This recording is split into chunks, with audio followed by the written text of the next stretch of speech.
கிடா வெட்டுதல் திருவிழாவின் கடைசி ஒரு நாள் தான் கிடா வெட்டு. கிடா வெட்டு என்று சொன்னாலே நம்ம அனைவருக்கும் ஒரு மகிழ்ச்சி வரும் பாருங்க. எப்படா கிடா வெட்டு வருவோம் என ஆர்வமா இருப்போம். ஏன்னா கிடா வெட்டு அன்று நாம் ருசித்து ரசித்து சாப்பிடுவோம். கிராமங்களில் கிடா வெட்டுதல் ஒரு மத சடங்கு ஆகும். இதில் தங்களது வீரத்தை காட்டுவதற்காகவே கிடா மீசை வைத்துக் கொள்பவர்களும் இருப்பார்கள். ஒரே வெட்டில் தலை தனியாக போக வேண்டும் என்று சூளுரைத்துக் கொண்டு வெட்டி தள்ளுவார்கள். இதற்கு அறிவாளை பதமாக தீட்டிக் கொண்டு இருப்பார்கள்.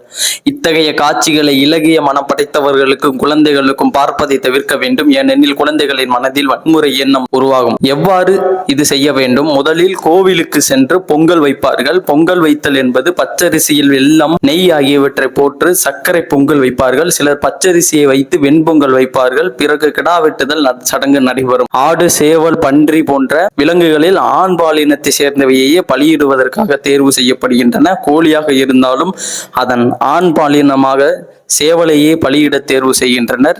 பலியிட தயாராக உள்ள விலங்கு அல்லது சேவல் மீது மஞ்சள் கலந்த நீர் தெளிக்கப்படுகிறது. அதன் கழுத்தில் மலர்களாலான சிறு மாலை துண்டு அணிவிக்கப்படுகிறது. பின்னர் மஞ்சள் நீர் தெளிக்கப்படுகிறது. அது 3 முறை தலையை குலுக்கும் போது அது சம்மதம் தெரிவித்து விட்டதாக கருதி அதை பலியிடுகின்றனர். பலியிட்ட பின் என்ன செய்ய வேண்டும்? பலி கொடுக்கப்பட்ட ஆடு அல்லது கோழியின் இறைச்சியை உணவாக சமைத்து சிறு தெய்வங்கள் முன்பு படைத்துவிட்டு அந்த அசைவ உணவை அனைவரும் உண்ணும் வழக்கம் கடைபிடிக்கப்படுகிறது.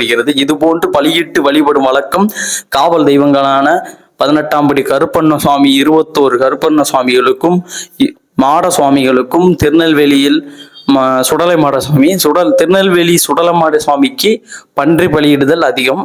இசக்கியம்மன் போன்ற சிறு தெய்வ வழிபாடுகளிலேயே அதிகம் நடைபெறுகிறது. மாரியம்மன் கோவில்களிலும் இந்த பலியிடும் வழக்கம் கடைபிடிக்கப்பட்டாலும் மாரியம்மனுக்கு அது படைக்கப்படுவதில்லை. அங்குள்ள காவல் தெய்வமான கருப்பண்ண சுவாமிக்கு படைக்கப்படுகிறது. வணக்கம்.